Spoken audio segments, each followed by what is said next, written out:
Preludios de la Dragonlance, 5. Flint, Rey de los Julis. Mary Kirkhoff and Douglas Knauss.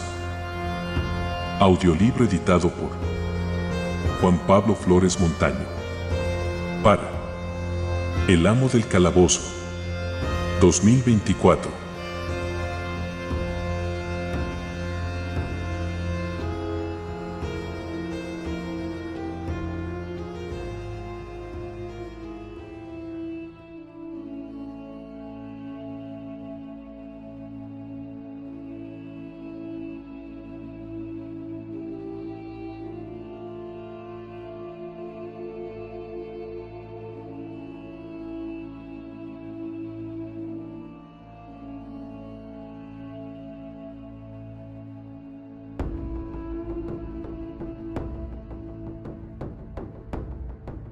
Tercera parte.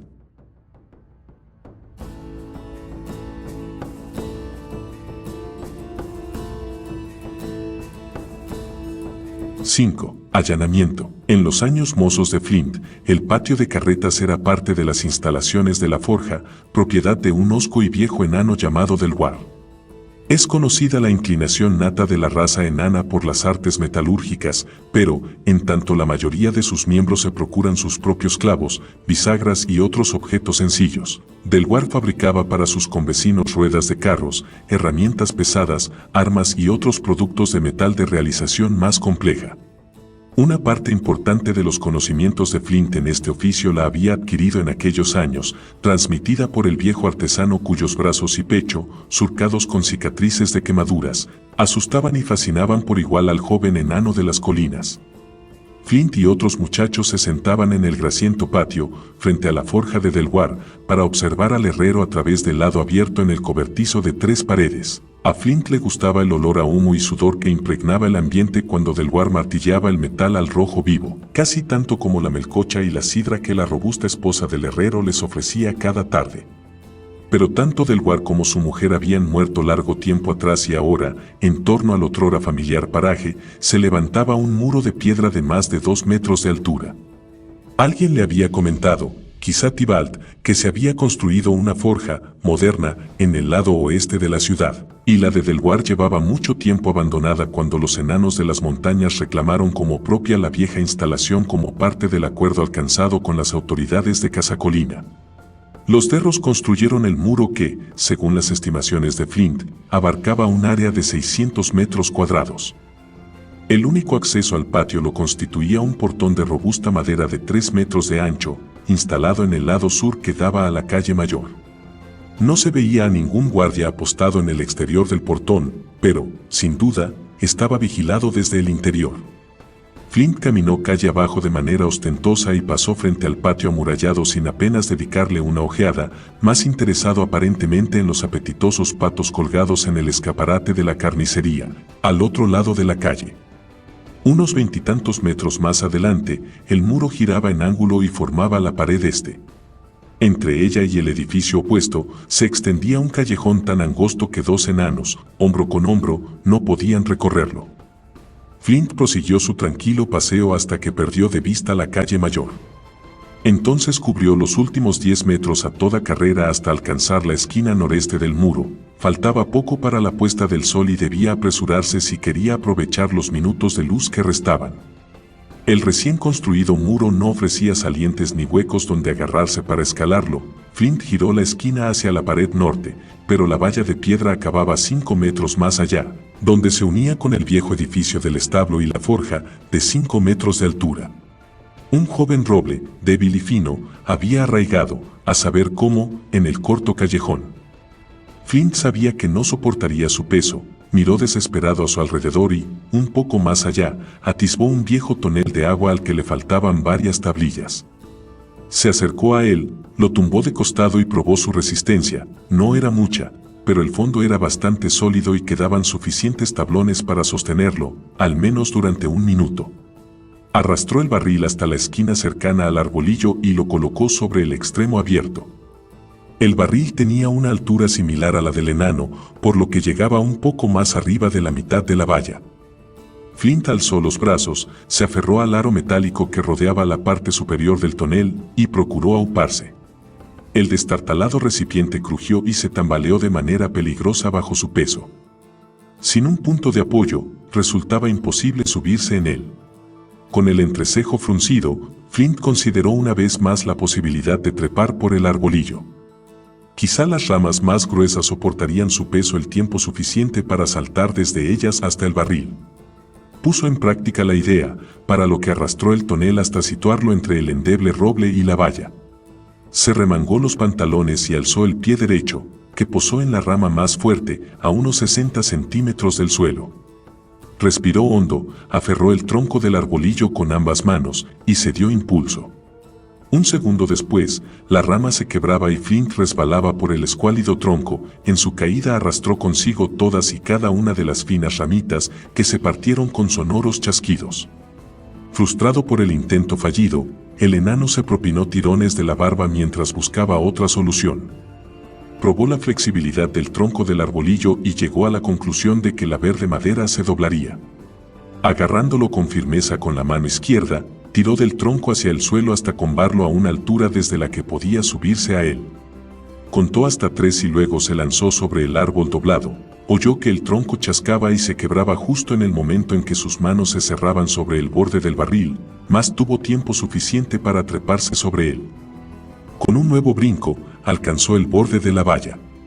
Salvó de un salto los 2 metros que lo separaban del suelo y aterrizó junto al establo, sobre un terreno cubierto de una capa de barro de varios centímetros de profundidad. «Vete, márchate». La inesperada exclamación hizo a Flint dar tal respingo que estuvo en un tris de salirse de las botas que estaban aprisionadas en el espeso barro. Alzó la vista y, a la mortecina luz del ocaso, atisbó a un enano corpulento, cargado con un saco de carbón, que se encontraba a unos pasos de él. Una expresión de terror transformaba su semblante en una máscara grotesca. «Garth», siseó Flint, con una mezcla de alivio y consternación. Hizo esfuerzos denodados por sacar los pies de la presa succionadora del barro, pero las botas no cedieron ni un centímetro. Cesó en su empeño y dirigió una mirada suplicante a Garth. «Déjame en paz». «¿Por qué te empeñas en perseguirme?», gimoteó el infeliz bobalicón, a la par que emprendía la huida. «Garth», comenzó Flint, procurando calmar al enano antes de atraer la atención sobre ellos, «no soy el que encontraste muerto en la forja. Era mi hermano, Aylmar. No tengas miedo de mí. Soy Flint Fireforge, tu amigo».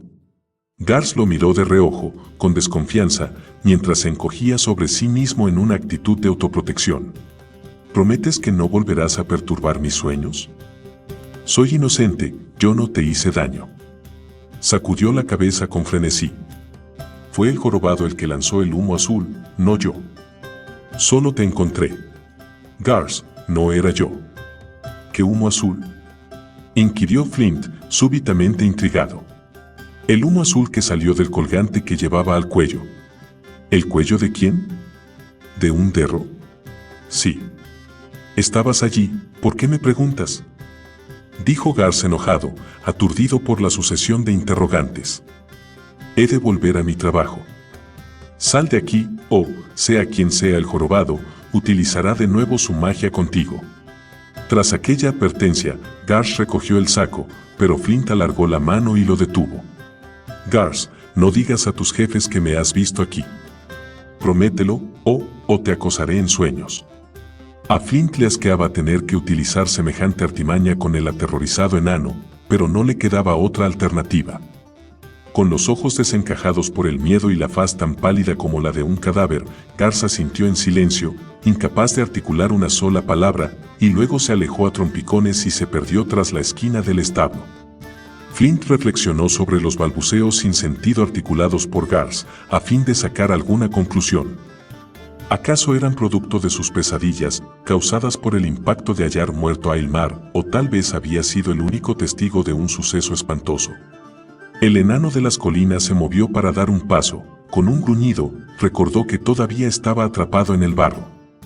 Curvó los dedos de los pies y tiró hacia arriba, pero las botas se encontraban tan atascadas que solo consiguió sacar los pies de ellas. Enojado, agarró las botas y tiró con todas sus fuerzas. Por fin, en medio de un escandaloso sonido succionador, logró sacarlas del barro.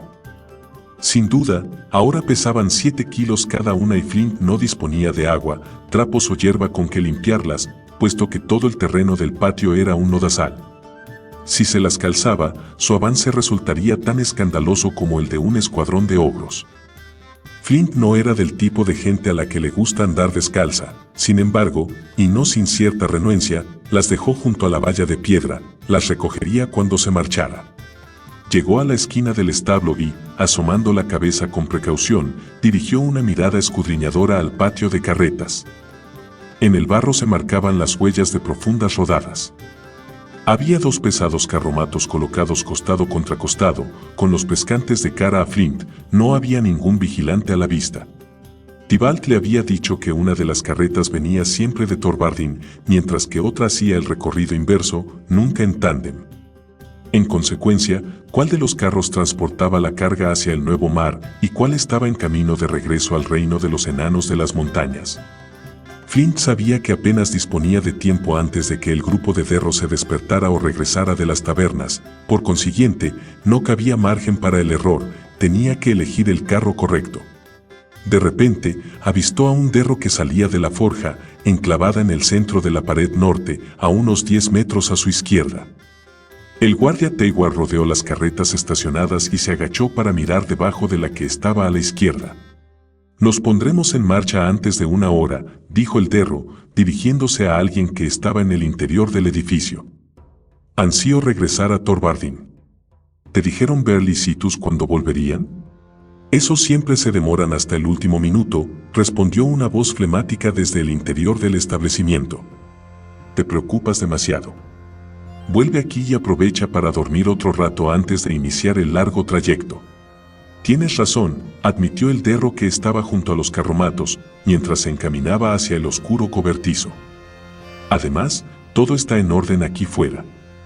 Oh, veo que el idiota ha traído el carbón para la forja, al menos, el equipo de mañana no se quedará sin combustible.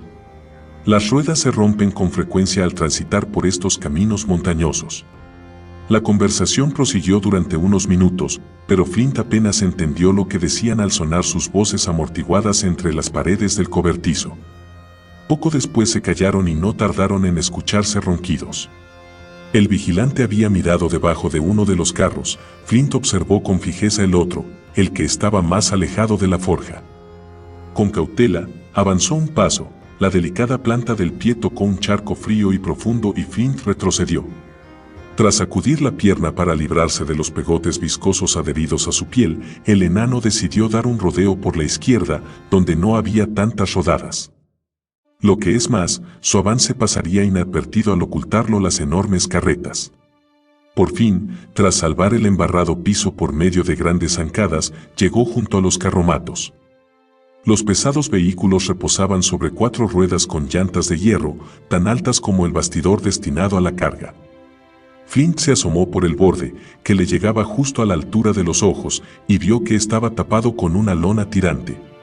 Se esforzó por desatar una de las esquinas de la cubierta y, al cabo, consiguió apartarla lo suficiente para trepar por los radios de la rueda y meterse dentro del carro. Descubrió con sorpresa que apenas había lugar para moverse en el interior. Arados.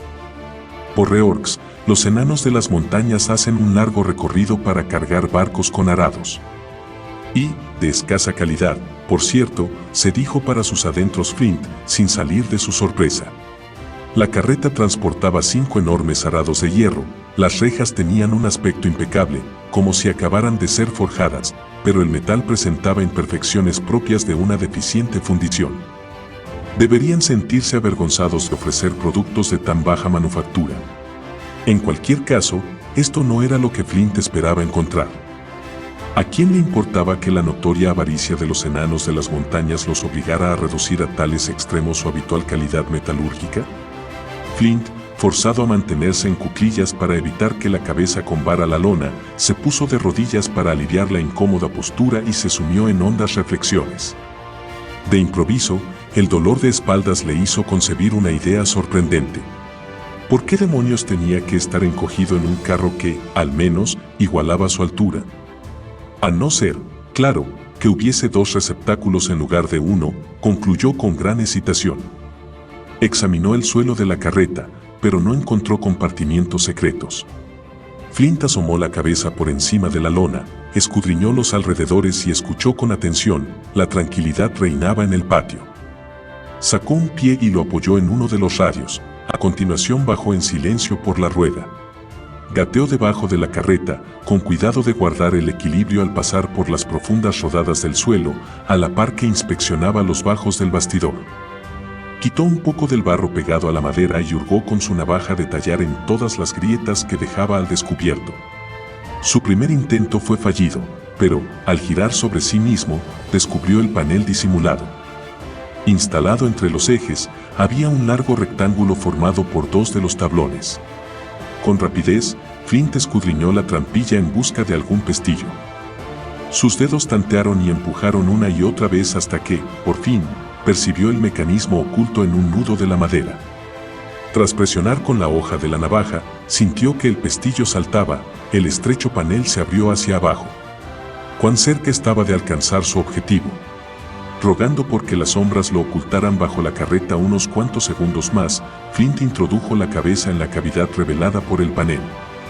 Atisbó varias cajas de madera y, sin perder un instante, forzó la tapa de la más cercana con su navaja. La punta de la hoja se quebró, pero Flint hizo caso omiso de su arma ya que la tapa de madera saltó y cayó a un lado. Miró de hito en hito el par de espadas de acero que quedaron al descubierto. Solo con una ojeada se advertía la calidad extraordinaria de las armas, en nada parecida a la de los arados del receptáculo superior. Abrió otra caja y encontró una docena de puntas de lanza, también de acero, afiladas como cuchillas y dotadas de unas lengüetas punzantes de aspecto ominoso. No disponía de más tiempo para inspeccionar el resto de las cajas, pero tampoco era preciso, pues sabía lo que contenían: armas. Pero no cualquier clase de armas, sino las creadas por una artesanía excelente, sin parangón. El brillo deslumbrante y puro del acero denotaba su calidad fuera de lo común y su alto precio. Sin embargo, no llevaban impresos ni sello ni marca de su artesano. Dondequiera que fuera el punto de destino de estas armas, era obvio que los enanos de las montañas deseaban guardar en secreto el origen de su procedencia. Durante casi un año, a diario, una carreta repleta de armas había salido de Torvardin hacia una ensenada desconocida. ¿Qué nación de KRYNN precisaba semejante arsenal? Solo en una guerra se requiere un armamento de tal magnitud. Flint había encontrado respuesta a muchas de sus preguntas, pocos eran los interrogantes sin dilucidar. ¿Había descubierto Eilmar esto antes de morir? Flint tragó saliva con esfuerzo al recordar la incoherente cháchara de Gar sobre el jorobado y el humo azul mágico. ¿Acaso su hermano había muerto por haberlo descubierto? Con el corazón en la garganta, Flint bajó de un salto al suelo y se disponía a regresar a toda carrera hacia la valla sur, cuando una pesada bota aplastó su mano derecha en el barro. Ignorabas que un semiderro ve a la luz del día, ¿verdad? Flint alzó la cabeza con lentitud y se encontró con la mirada maliciosa de un Teiwar, erguido ante él. Con una fugaz ojeada, Flint constató que el guardia, por ahora, se encontraba solo. Llevado por la desesperación, agarró al derro por un tobillo con la mano libre y le propinó un brusco tirón. El enano de las montañas, cogido por sorpresa, resbaló en el suelo embarrado y se desplomó sobre su espalda con tanta fuerza que los pulmones se le vaciaron de aire. Flint, a pesar de tener poco espacio para la maniobra, se las arregló para lanzarse sobre el forcejeante Teiwar y, con un único y fugaz tajo, lo degolló con su navaja. Los forcejeos del derro cesaron de inmediato. El enano de las colinas echó una rápida mirada en derredor y luego, de nuevo bajo la carreta, examinó el cobertizo. Atisbó una figura que salía del edificio envuelto en sombras y que llamaba en voz alta al derro muerto. En cualquier momento, se acercaría a los carros en busca de su amigo. Flint recorrió con la mirada la muralla bañada por la luz del ocaso y la detuvo en el punto por el que había entrado y en las botas, abandonadas sobre el barro. Ahora no disponía de barril ni arbolillo que lo ayudaran a salvar los 2 metros de valla. Sus ojos se volvieron hacia el portón de madera que se hallaba justo enfrente del cobertizo. Las carretas obstaculizaban su visión de manera parcial. No estaba lejos de la puerta, pero esta estaba reforzada con listones entrecruzados, muy juntos entre sí. De haber estado calzado, sus botas no habrían entrado en los angostos huecos, pero tal vez con los pies. Tenía que salvar los 15 metros que lo separaban de aquella puerta a toda carrera. Agazapado, Flint corrió tan deprisa como le fue posible, con la mirada en el suelo para eludir las profundas rodadas del terreno en las que podría tropezar. Se abalanzó sobre el portón y metió los pies en los huecos de los listones. El grito sonó a sus espaldas. A pesar de los desenfrenados latidos de su corazón, Flint, llevado por la desesperación, trepó por la puerta. Ya en lo alto, se balanceó sobre el estómago y ya alzaba una pierna para saltar al otro lado cuando el portón en el que se encaramaba se abrió de golpe. Flint miró abajo con ansiedad. Otros 2 guardias regresaban de la taberna, tambaleantes, riendo, ajenos a la presencia del enano de las colinas, encaramado en lo alto del portón sobre sus cabezas. Mas el guardia del cobertizo ya lanzaba la alarma a voces. Sus compañeros alzaron la mirada a tiempo de ver la expresión de gozosa exaltación impresa en el semblante de Flint mientras se arrojaba sobre ellos desde lo alto del portón. Los cuerpos de los guardias amortiguaron su caída, el impacto los lanzó como bolos en todas direcciones y arrastraron con ellos al otro guardia que llegaba a toda carrera. Flint se incorporó de un brinco, ileso. Los desconcertados derros, aturdidos por el golpe, se limitaron a sacudir las cabezas mientras el descalzo enano de las colinas enfilaba como una exhalación por la calle mayor y se perdía de vista. 6. Una marcha precipitada. Flint eludió pasar por el pueblo. De igual modo, dirigió sus pasos en una dirección que lo alejaba del hogar de los Fireforge. Se sentía incapaz de explicar a su familia el porqué de su aspecto deplorable. Desde la cabeza hasta la punta de los pies estaba pringado de barro y sangre. Su mente era un tumulto y precisaba ordenar las ideas antes de compartir con alguien sus sospechas. Sus pies, helados y escoriados, se encaminaron hacia las colinas orientales que se alzaban al sur del paso. Por medio del acero de su navaja y un pedernal, encendió una fogata en el reducto de una pequeña cueva, frente a la que corría un arroyo cantarín. Se despojó de sus ropas, las lavó en la gélida corriente del regato y las extendió sobre unas piedras junto a la hoguera para que se secaran. Luego, el agotado enano metió la cabeza en el agua hasta librarse del último grumo de barro. A continuación, regresó junto al fuego, desnudo, y tomó asiento. Permaneció con la mirada prendida en las llamas danzantes un largo rato, con una expresión ausente. La túnica de algodón no tardó en secarse. Cuando se la puso, agradeció que la prenda fuera lo bastante larga como para llegarle hasta las rodillas, ya que los pantalones de cuero tardarían mucho más en secarse. Sobre todo, echaba de menos sus botas. Por si esto fuera poco, el estómago le rugió, recordándole que no había probado bocado desde por la mañana. Divisó peces en la somera corriente del arroyo y, sin más preámbulos, se arrodilló junto al agua y se remangó. Metió la mano en la corriente y, poco a poco, condujo a una trucha incauta hacia una zona donde le sería más fácil sacarla a la orilla de un manotazo. Realizó 4 intentos fallidos pero, por fin, una pequeña trucha, aunque alcanzaba unos 14 centímetros de longitud, brincaba y coleteaba sobre el suelo arenoso de la cueva. Flint abrió el vientre plateado del pez con su navaja, lo limpió y lo ensartó en un palo. Recordaba haber visto en el camino a la cueva algunas bayas. En consecuencia, mientras la trucha se doraba con las llamas de la fogata, recogió 2 puñados de frambuesas a la luz de la luna creciente. Solo después de tener el estómago lleno con el suculento pez y las dulces bayas, se sintió capaz de elaborar algún razonamiento. Aun cuando solo tenía la confusa cháchara de un bobalicón en la que basar sus sospechas, Flint estaba convencido de que Aylmar había sido asesinado y, con toda probabilidad, a causa de haber averiguado la verdadera naturaleza de los transportes de Ross. Había matado a uno de ellos impulsado por el instinto, mas, ¿con qué evidencia? ¿La palabra del idiota del pueblo? Aunque su familia le creyese, iría a parar a la cárcel y con ello traería la ruina y la humillación al apellido Fireforge. Sin embargo, lo que más le preocupaba era que desde el calabozo no tendría oportunidad de desenmascarar al asesino de Aylmar y vengar su muerte. Flint estaba decidido a lograr ambos propósitos o morir en el empeño. No revelaría sus sospechas hasta que dispusiera de una evidencia irrebatible. Buen ejemplo has dado a tu familia. Rezongó una voz áspera desde la puerta del establo cuando Flint llegó a la granja a la mañana siguiente. Había pasado la noche en la cueva y, al amanecer, se encaminó hacia la casa familiar dando un rodeo por la parte sur del pueblo. Ruberick, con el cubo de ordeñar en la mano, lo contemplaba con expresión altanera. «Mira, hermano», comenzó Flint, clavando en él una mirada que lo dejó paralizado, «no sé cuál rama de la familia pudo engendrar a un cara de vinagre engreído, pomposo y sahiriente como tú». Ruberick abrió unos ojos como platos, sorprendido ante la diatriba de Flint, que prosiguió.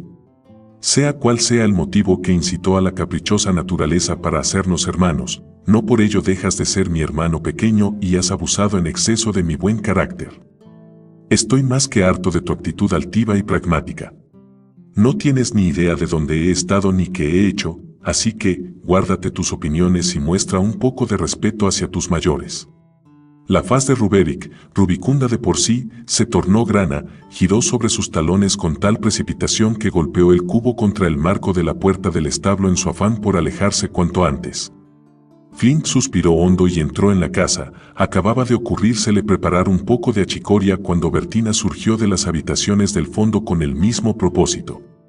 Dirigió a Flint una mirada apreciativa, pero se guardó su opinión para sí misma. «Estuviste fuera hasta muy tarde, ¿verdad?». Sus ojos se fijaron en los pies descalzos y enrojecidos del enano. «Apuesto a que las viejas botas de Aylmar te servirán si necesitas un par», ofreció con gran tacto. No daba muestras de desconcierto y, sin aguardar respuesta, le trajo de la parte trasera de la casa un par de botas muy similares a las que Flint había perdido. Se las calzó, eran un poco grandes, algo que, en estos momentos, era de agradecer, teniendo en cuenta la hinchazón de sus pies. «Gracias, Bertie», dijo con suavidad. «Por las botas y por no hacer preguntas». Su cuñada comprendió lo que quería decir y asintió en silencio, mientras batía algunos huevos en una escudilla. Tomaron el desayuno, consistente en huevos revueltos, jamón, pan con mantequilla y achicoria amarga. Flint iba a ofrecerse a ayudarla a recoger cuando la puerta principal se abrió de golpe y Tybalt penetró en la estancia como una tromba, con un par de botas embarradas en la mano. Era evidente la gran agitación del joven enano al acercarse a Flint. «¿Las reconoces?», inquirió, mostrándoselas. Miró los pies de su hermano. «Esas son las viejas de Aylmar. Sabía que estas eran las tuyas». «También yo te doy los buenos días, hermano», dijo con ironía Flint, procurando adoptar un tono indiferente. No se le había ocurrido que lo rastrearan por las botas. Bebió un sorbo de achicoria tratando de evitar que la mano le temblara. «Déjate de bromas», gritó Tybalt, mientras descargaba el puño sobre la mesa. «¿Qué tramabas? ¿Por qué demonios dejaste allí tus botas?». Tybalt perdía los estribos por momentos. «¿De qué hablas, Tybalt?», preguntó Bertina, mientras le tendía una taza de achicoria. El interpelado agitó los brazos en un gesto de exasperación. «Al parecer, nuestro recién llegado hermano se dio ayer un paseíto por el patio de carretas de los enanos de las montañas. Encontraron sus botas junto al establo. Tybalt empezó a pasear de un lado al otro de la estancia. No es eso lo peor. Cuando llegué a la estación de policía esta mañana, me informaron que un derro había muerto degollado y que el asesino se había dejado las botas en el escenario del crimen. En principio me reí, pero después me quedé sin aliento al ver las botas», bramó, apretando los puños. Tybalt contempló con fijeza a su hermano antes de proseguir. «También tienen una buena descripción tuya. Los guardias sobre los que saltaste te vieron la cara antes de que te dieras a la fuga. Claro que la descripción puede encajar casi con cualquiera, si no fuera por las botas». El enano reanudó sus paseos arriba y abajo, con las manos en la espalda. «Además, está Garth». Ese imbécil escuchó la descripción y empezó a balbucear incoherencias sobre Aylmar, que había regresado de su tumba para causarle pesadillas. Por fortuna, los derros no hacen mucho caso del idiota del pueblo, pero hay otros que saben que te confunde con nuestro hermano mayor. «Tybalt, no permito que te refieras a ese infeliz con semejantes epítetos en esta casa», lo reprendió Bertina. Garth es una buena persona que ha tenido la mala suerte de encontrarse entre el martillo y el yunque más veces de lo deseado. Eso es todo, concluyó con suavidad. Bertina, ¿qué importa Garth?, gritó Tybalt. Flint mató a un derro en el patio de carretas. ¿Me condenas aún antes de preguntarme si lo hice o no?, inquirió Flint. Bien, ¿lo hiciste?, demandó vacilante su hermano. ¿Importaría? Por supuesto que sí. Tybalt se dejó caer en una silla con pesadez y, llevado por la agitación, se tiró de la barba. ¿No comprendes que me has puesto en una situación muy comprometida? Ahora que estaban a punto de promocionarme, debería entregarte al alcalde Holden.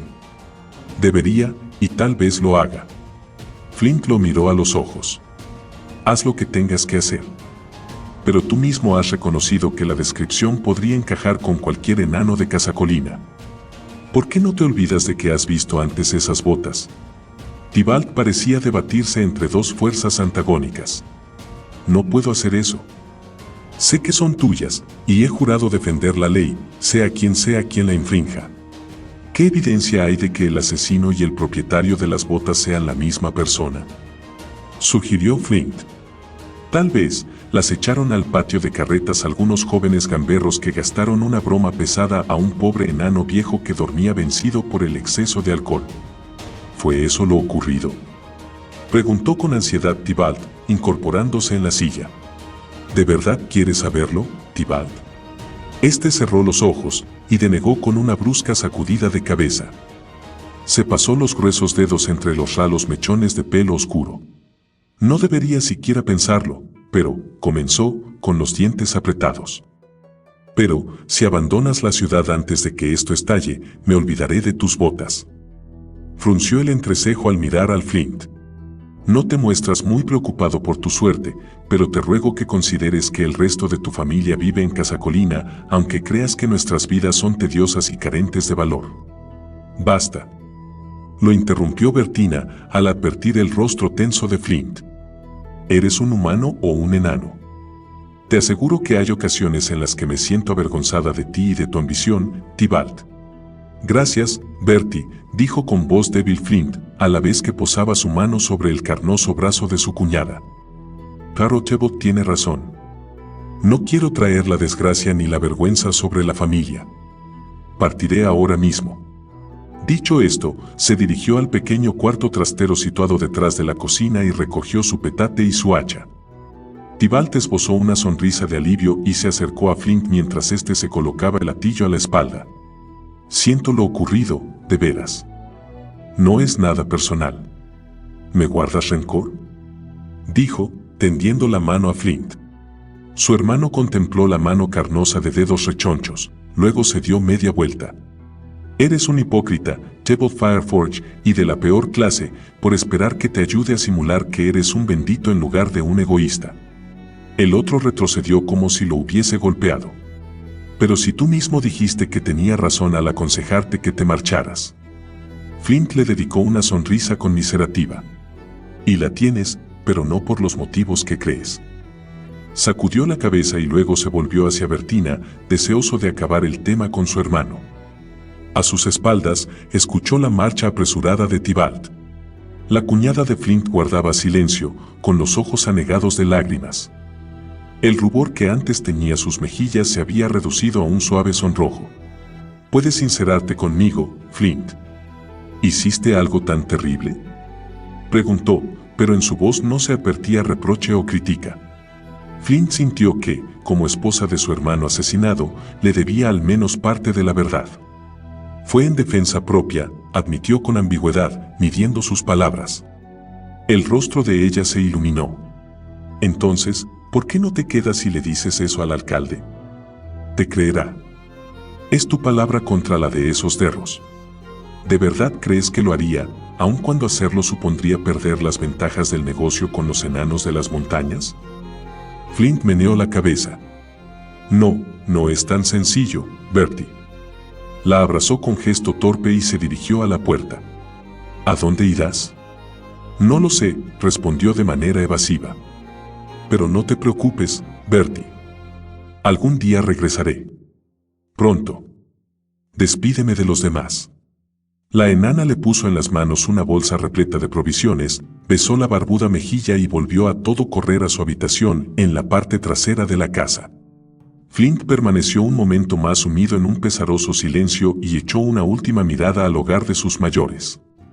Ojalá hubiese tenido oportunidad de dejar las cosas arregladas con Basalt, despedirse de Bernard y de sus hermanas, la picante Fidelia y la inocente Glynis, pero estaban en la aldea, trabajando.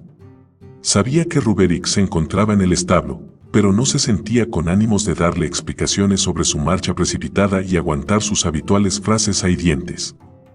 Por consiguiente, colgó su brillante hacha en el cinto y se encaminó hacia la puerta. Flint no se percató de que una sombra cruzaba su camino.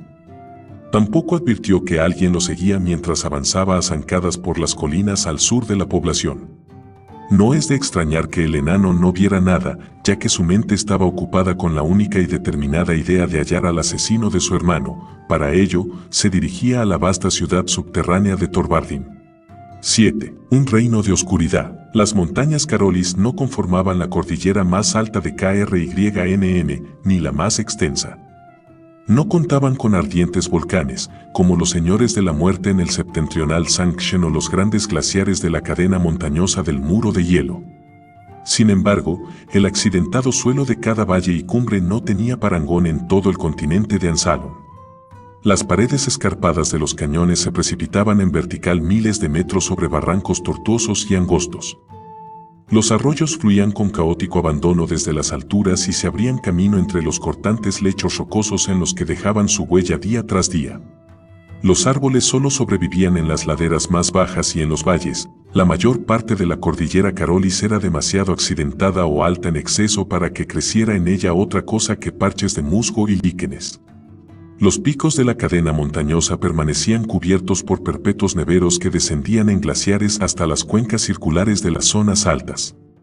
Desde allí serpenteaban y se extendían en todas direcciones para, por último, detenerse en las frígidas aguas de los lagos altos. La región de las montañas Carolis, inhóspita en extremo, era el asentamiento de un reino populoso que había desarrollado una cultura próspera, provista de las comodidades precisas. Tanto es así, que eran contadas las ocasiones en las que sus moradores contemplaban el paisaje que se extendía sobre sus cabezas. Eran los enanos de Thorvardin. El emplazamiento era una poderosa fortaleza que contaba con 7 ciudades populosas y una red extensa y completa de calzadas.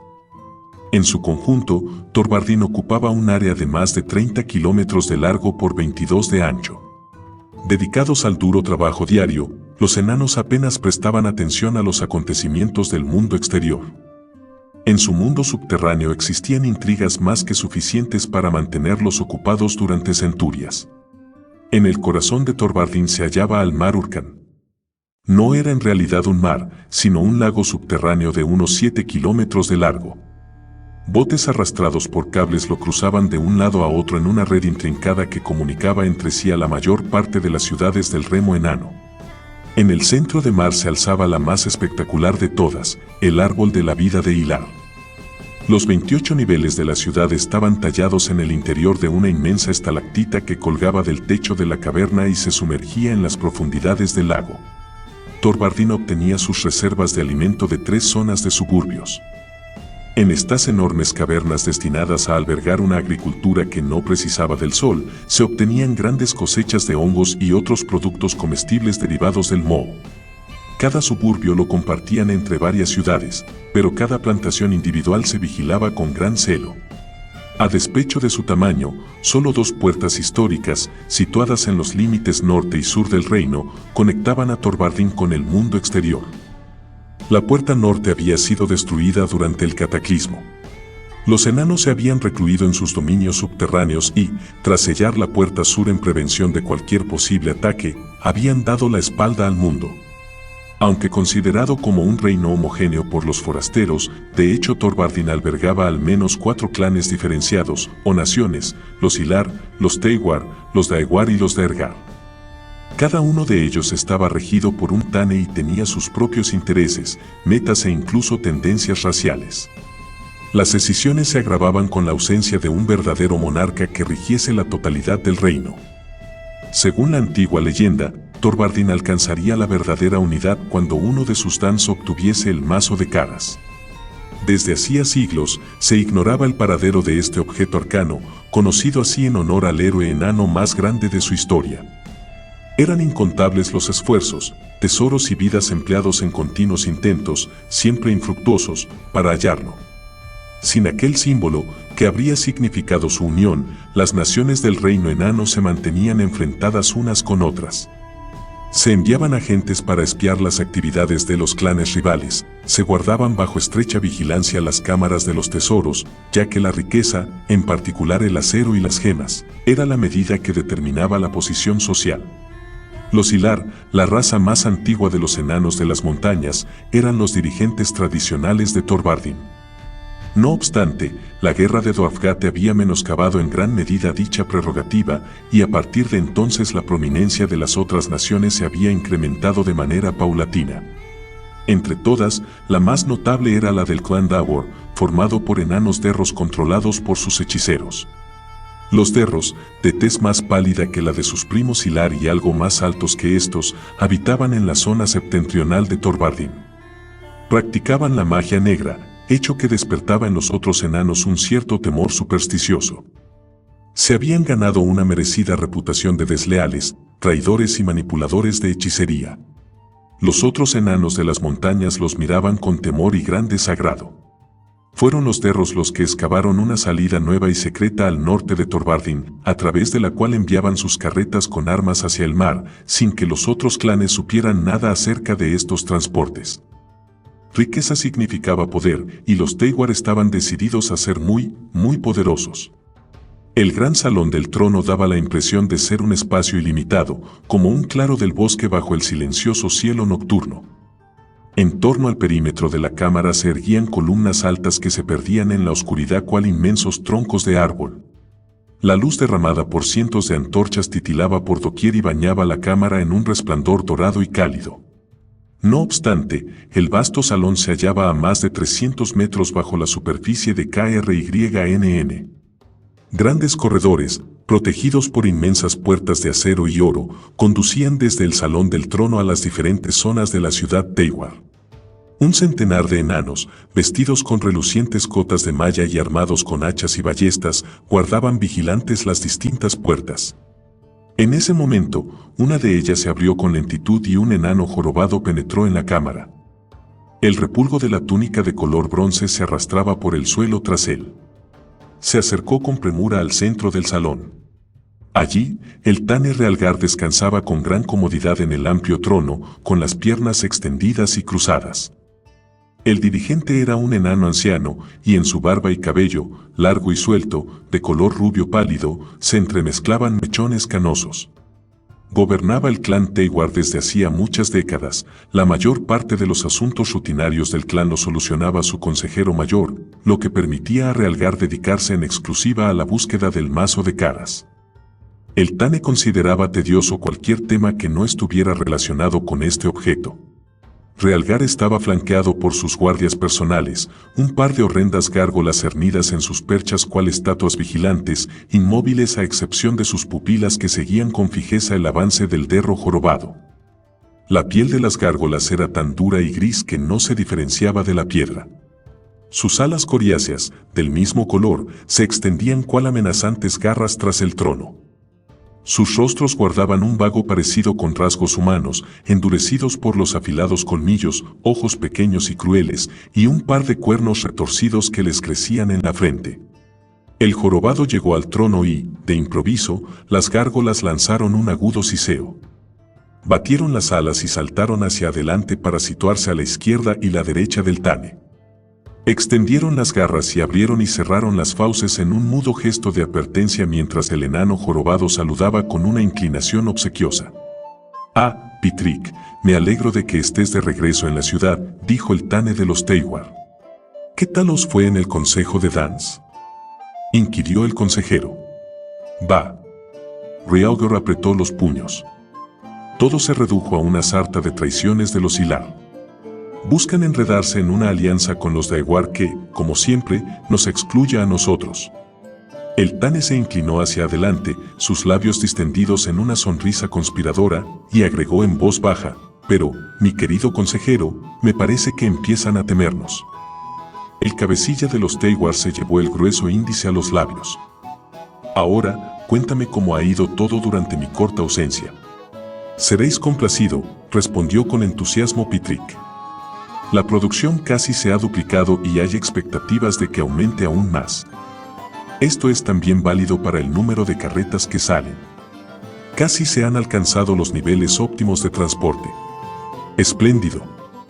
El Tane centró su atención en un rollo de pergamino que tenía en el regazo, a la vez que despedía con un gesto a Pitrick. El consejero carraspeó. Hay otro asunto, Excelencia. El Tane alzó la cabeza con sorpresa y lo instó en silencio a proseguir. Pitrick se movió con dificultad, molesto por el dolor de su pie tullido.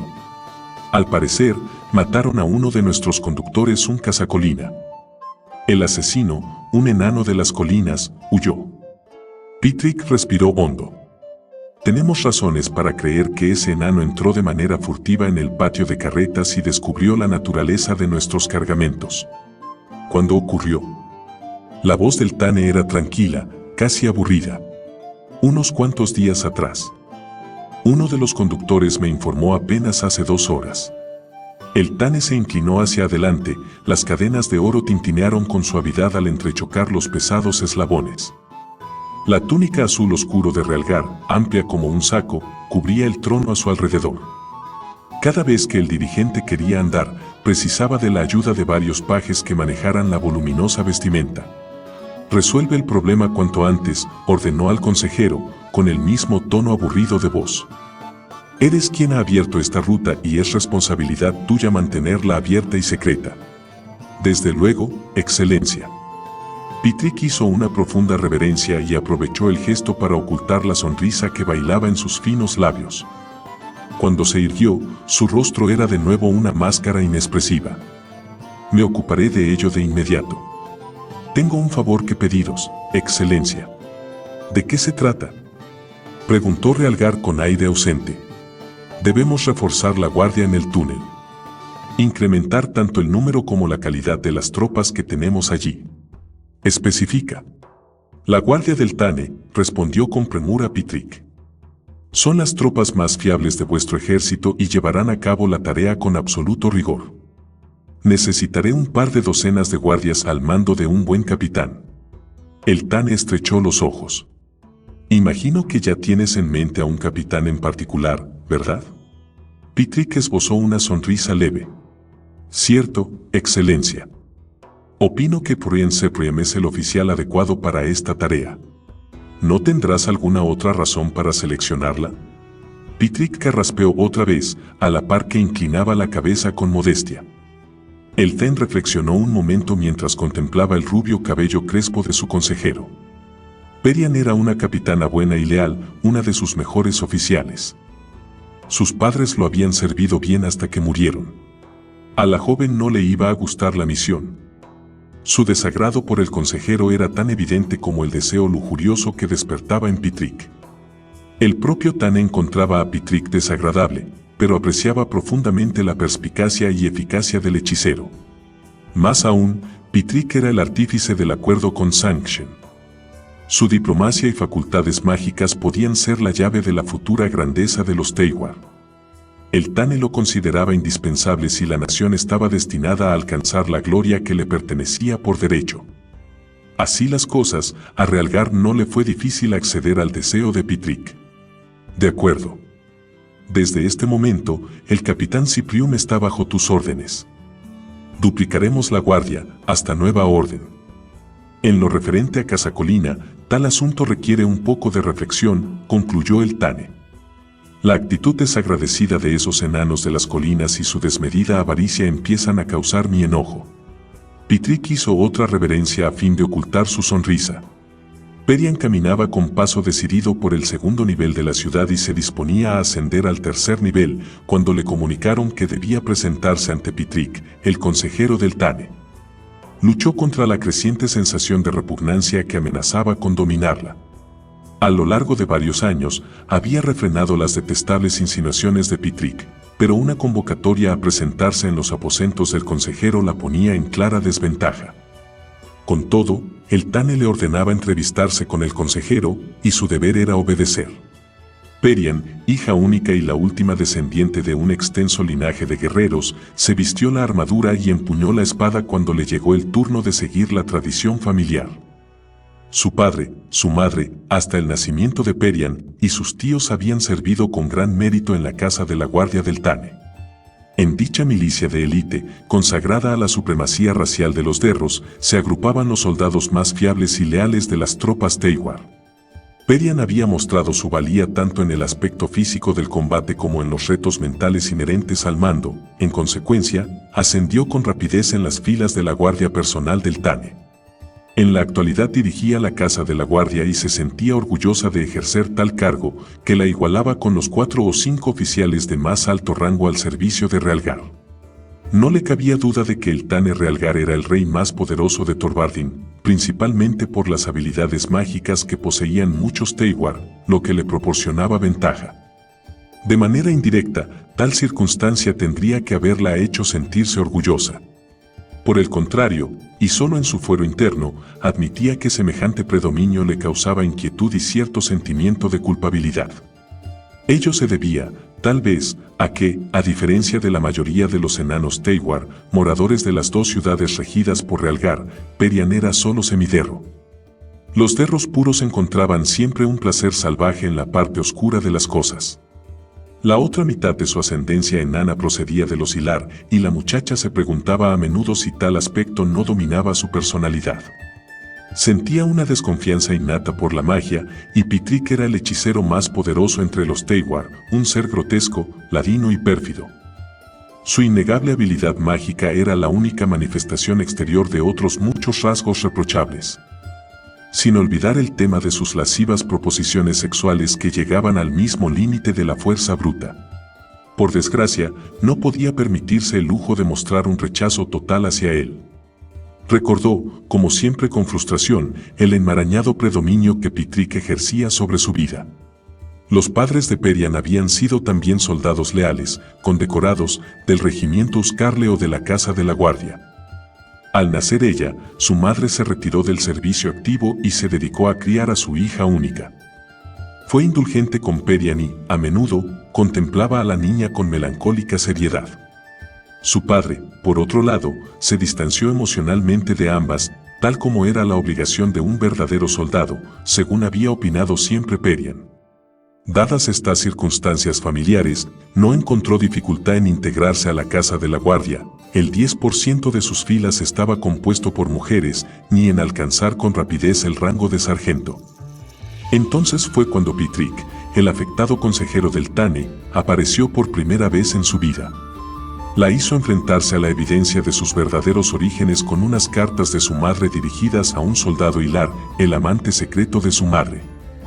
Según Pitrik, Perian era producto de aquella unión ilícita.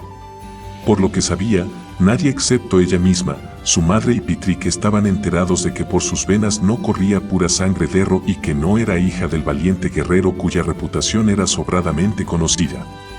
Cierto que su rubicunda piel y su cabello castaño rojizo eran rasgos poco habituales en los derros de sangre pura, como también era un hecho que la Casa de la Guardia de los Teiwar exigía a sus integrantes esa pureza racial.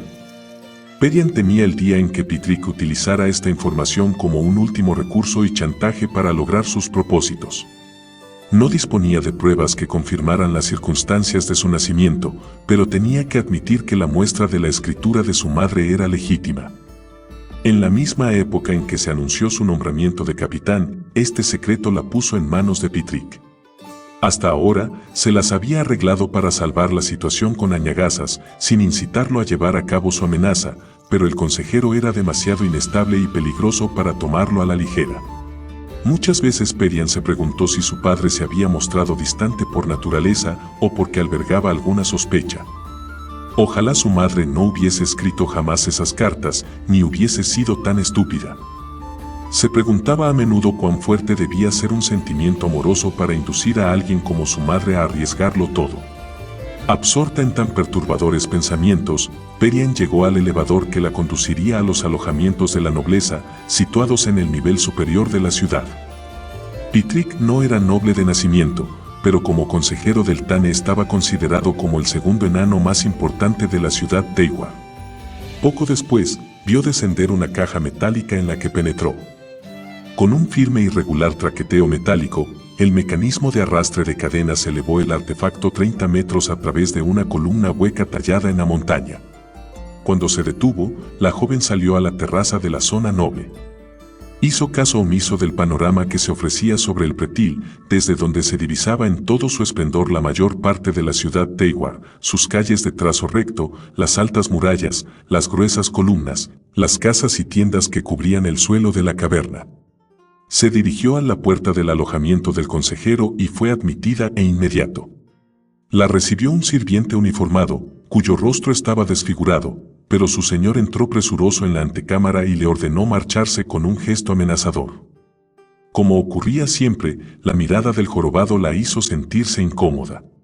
«Buenas noticias», comenzó Pitrick, mientras unía las manos en una actitud complacida.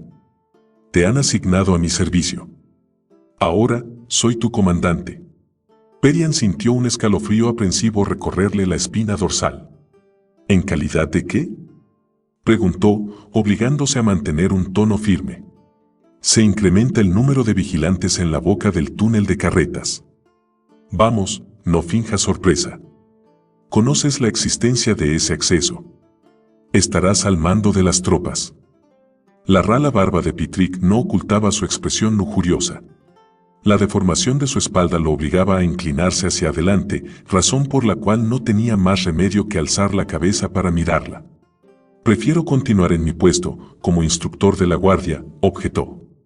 Pitrick se acercó y su aliento le rozó la mejilla. «Estoy harto de tu juego, querida.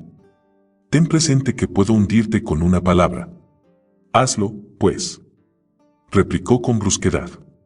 Con una sonrisa desdeñosa, Pitrick se apartó de ella y la contempló de arriba abajo. «Me conoces muy bien, querida muchacha. Aún así, tal vez lo haga, algún día. Sí, quizá lo haga, si insistes en atormentarme de este modo». Perian advirtió que se llevaba la mano a un amuleto de hierro que colgaba de su cuello. Por entre los dedos se filtraba un tenue resplandor azulado.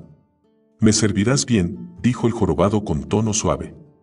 La joven sufrió un leve vahido y la sorprendió la grata musicalidad de su voz. Tal vez lo había juzgado mal. El resplandor azul se intensificó, oscureciendo su visión hasta que solo distinguió el rostro de Pitrick. Sintió su cálido aliento en el rostro. Su adiestramiento de soldado le advirtió, amortiguado, que debía resistirse. Percibió la mano del consejero rodearle la espalda resguardada con la cota de malla. Su aliento, cargado del áspero aroma a hongos destilados, se le pegó, húmedo y maloliente, en la cara. De repente, alzó la cabeza con brusquedad. Su mano izquierda se lanzó hacia adelante y arrancó el amuleto de entre los dedos de Pitrick, al mismo tiempo que la mano derecha se cerraba en torno a la pequeña hacha que colgaba de su cinto. Apretó los dientes y al punto se despejó su mente. «Aguarda», urgió Pitrick, con un tono todavía suave. Pero el conjuro estaba roto. La mirada rebosante de odio de la joven frenó en seco al consejero. «Si intentas hechizarme otra vez, te mataré», amenazó con voz ronca. Pitrick la contempló, su momentánea sorpresa reemplazada rápidamente por una expresión divertida. «Es hora de que te reincorpores a tu nuevo destino», instruyó. «Echa una mirada por los alrededores y establece las guardias. Dentro de poco bajaré a inspeccionar la situación. Si hay alguna señal de intrusión, o incluso el menor atisbo de un enano de las colinas, quiero que me informes en persona. Y, si capturas a algún merodeador, tráelo a mi presencia de inmediato». «Así lo haré», dijo Perian y giró con rapidez sobre sus talones. Solo cuando la caja del elevador la llevó un nivel más abajo, recobró la serenidad y respiró hondo.